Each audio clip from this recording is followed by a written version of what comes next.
Welcome to the regular monthly meeting of the representative town meeting of the town of Fairfield. It's October 26th. I'd like to ask the town clerk to do a roll call, please. Mike Mahoney. Here. Veronica Monahan.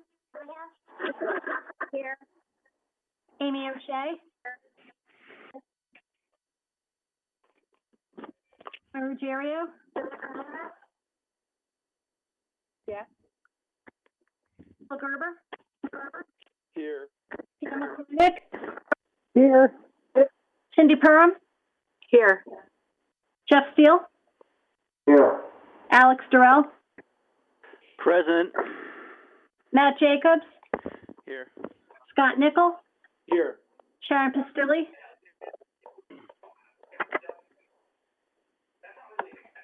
Cor Carson. Alice Kelly. Here. Meredith Odenak. Here. Marcy Spalier. Here. Will Diaz. Here. Josh Garskoff. Here. Joe Siebert. Jay Wolf. Here. Matt Ambrose.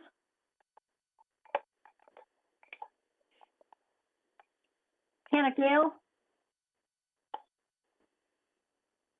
Lisa Havey. Here. Jamisha Paul Dunmore. Lauren Bove. Here.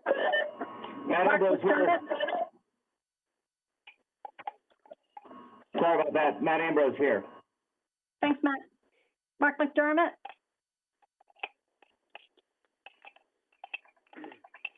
Jill Vergara. Here. Karen Wackerman. Here. Hank Farron. I'm here. Pamela Iacono.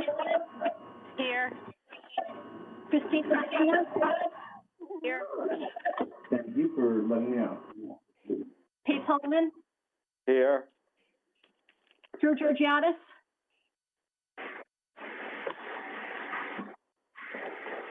Brett Bauer. Chrissy Kelly. Here. Bill Perugini. Here. Janina Leonello. Here. Elizabeth Altabelli. Frank Patisse. Here. Martha Ringel.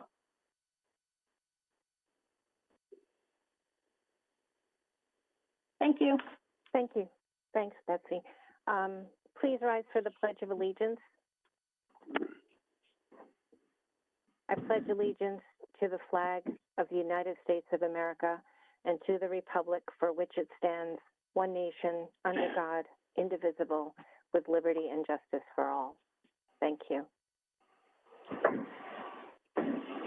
Our next item is to consider and act upon the minutes of the special meeting held on October 5th, 2020. May I have a motion to approve the minutes?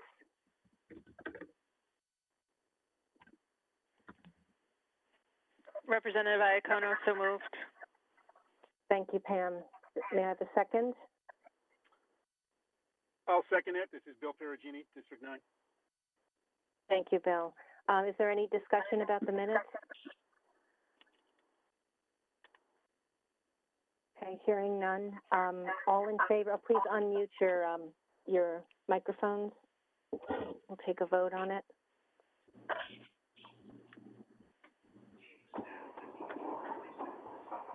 All in favor, please say aye. Aye. Aye. Anyone opposed? Anyone abstaining? Okay, thank you. The motion passes unanimously. The next item is to hear, consider, and act upon the following resolution as recommended by the Board of Finance. Whereas it is in the best interest of the town of Fairfield to expend a total of $58,832 to purchase 8 automatic external defibrillators, AEDs, and 2 cardiac compression devices, CCDs. $53,483.64 of said project cost to be funded by a grant available under the FEMA Assistance to Firefighters Grant, ASG 2019 program, and a 10% match from the town of Fairfield, $5,348.36. Now therefore be it resolved that First Selectwoman Brenda L. Kupchak be and hereby is authorized to accept in the name of and on behalf of the town of Fairfield a grant in the amount of $58,832, and further resolved that the First Selectwoman is hereby authorized on behalf of the town of Fairfield to sign and execute any and all necessary documents to secure said grant, and further resolved that $5,348.36 is hereby appropriated to fund said project costs to be transferred from the fiscal year 21 Fire Department operating funds. May I have a motion to approve, please? So moved. Mr. Representative Wolk, seconded by Representative McDermott. Is there any discussion? We had a presentation on this last week. I see Deputy Chief Dunn is on the call, so thanks, Deputy Chief. So if anyone has any more questions or comments?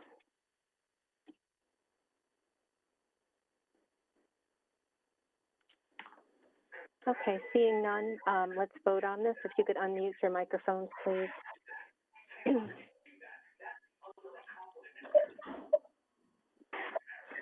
All in favor, please say aye. Aye. Aye. Aye. Anyone opposed? Anyone abstaining?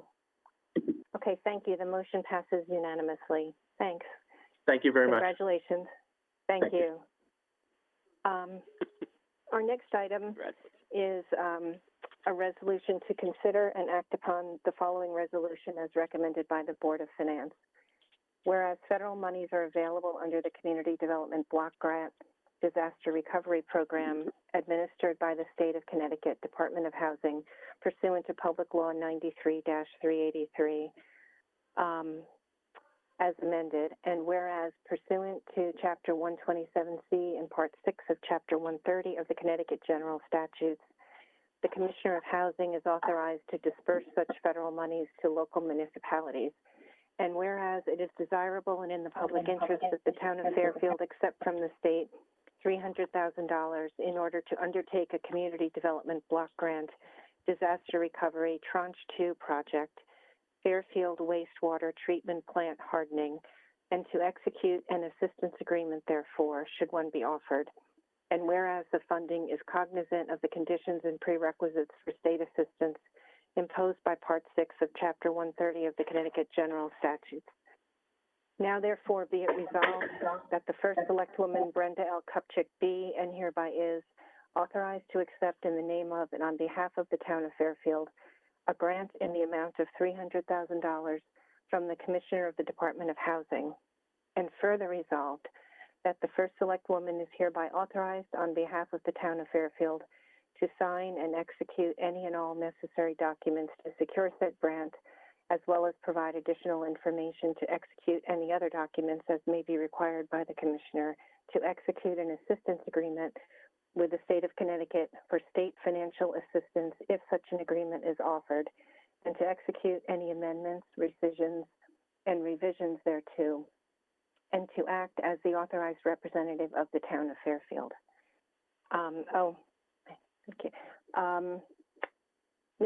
Brian Carey was not with us last week, so I think before I ask for a motion, I will let him present this item, which we would have had last week. So, Brian, are you on the call?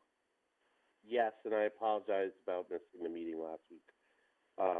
That's so okay. This agreement that was, it's basically in furtherance of our initial grant that we received from the state through the Connecticut Development Block Grant through the Department of Housing. We initially received $3.3 million. We requested additional funding to cover some of the environmental costs and unknowns that we have seen on the project. So the new grant is now $3.6 million. We received an additional $300,000 from the state and we're just walking this through the motions, and we're hoping to have the hardening project done by the spring. Thank you very much. Let's pause for a minute. I will take a motion now to approve, and then the body can ask any questions and discuss it. Can I have a motion, please, to approve this resolution? Representative Gale? Second. Can someone second? Who's that? Second. Lauren Beauvais, District 7. Thank you, Lauren. Representative Beauvais. So the motion's on the table. Are there any questions for Mr. Grant? Mr. Carey?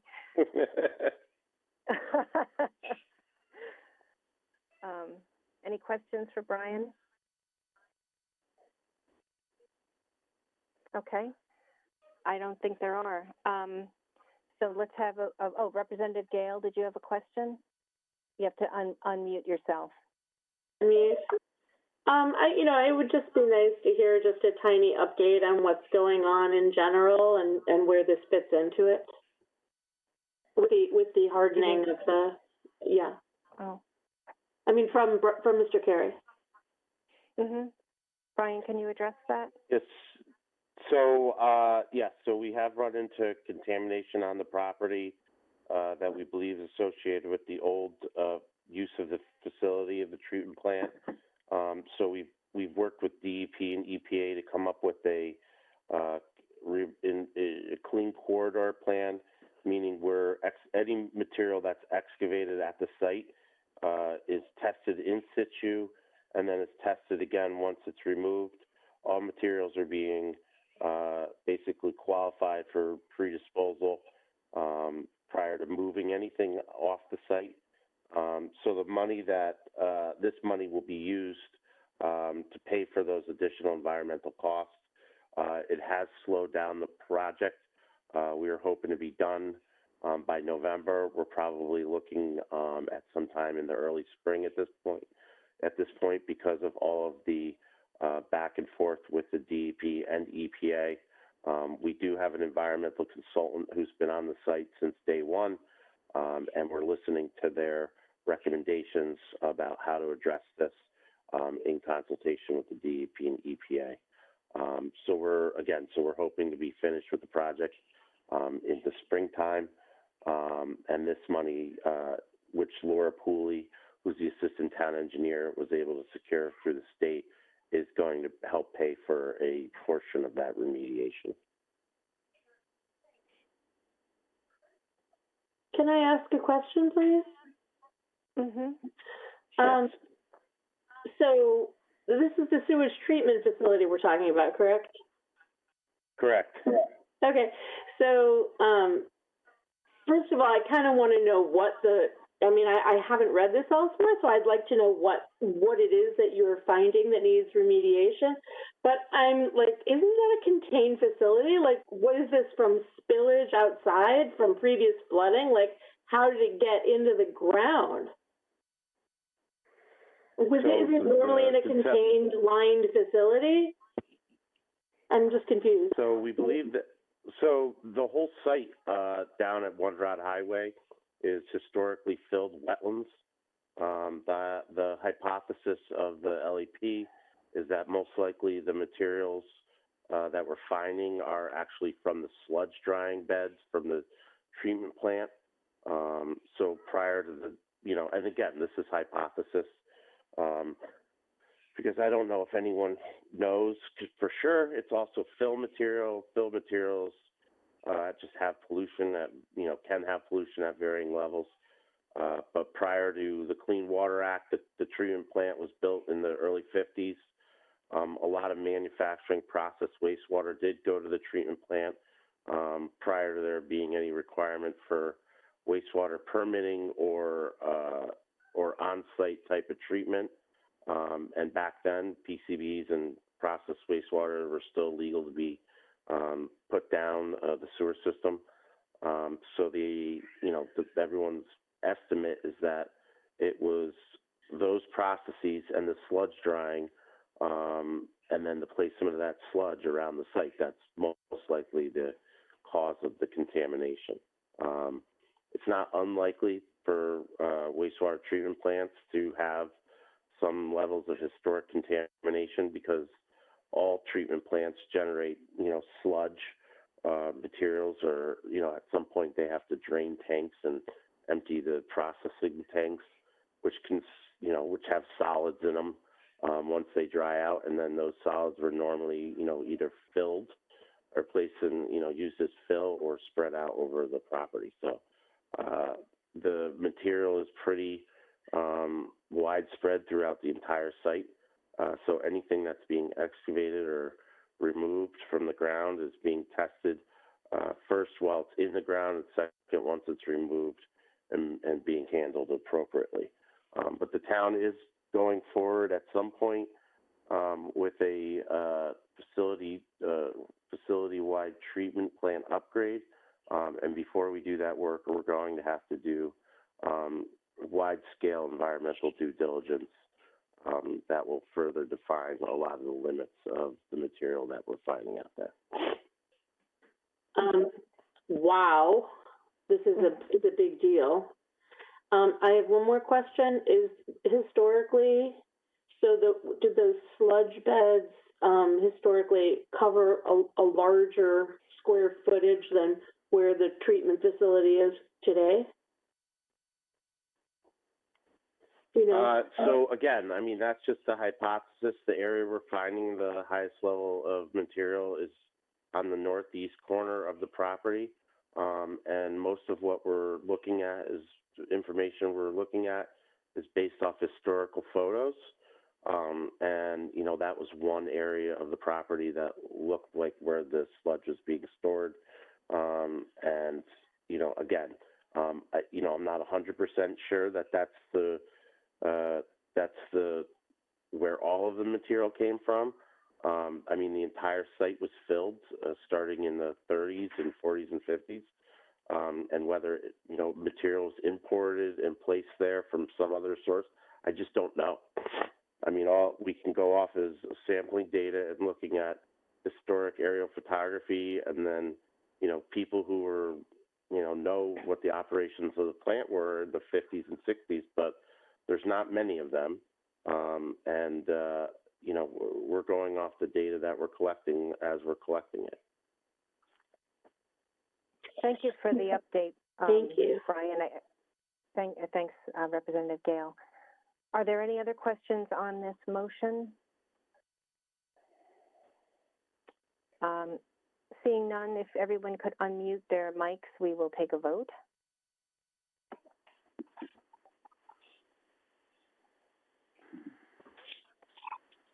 All in favor of the motion to approve, please say aye. Aye. Aye. Aye. Aye. Anyone opposed? Any abstentions? Okay, thank you. The motion passes unanimously. Thanks. Thank you very much, Mr. Carey. Thank you. Okay. The next item, the moderator has referred the proposed amendments to the Senior and Disabled Tax Relief Ordinance as referred by the Board of Finance to the Legislation and Administration Committee under Rule 32 of the RTM Rules to Regulate. The next item is to hear and consider and act upon the following resolution as recommended by the First Select Woman.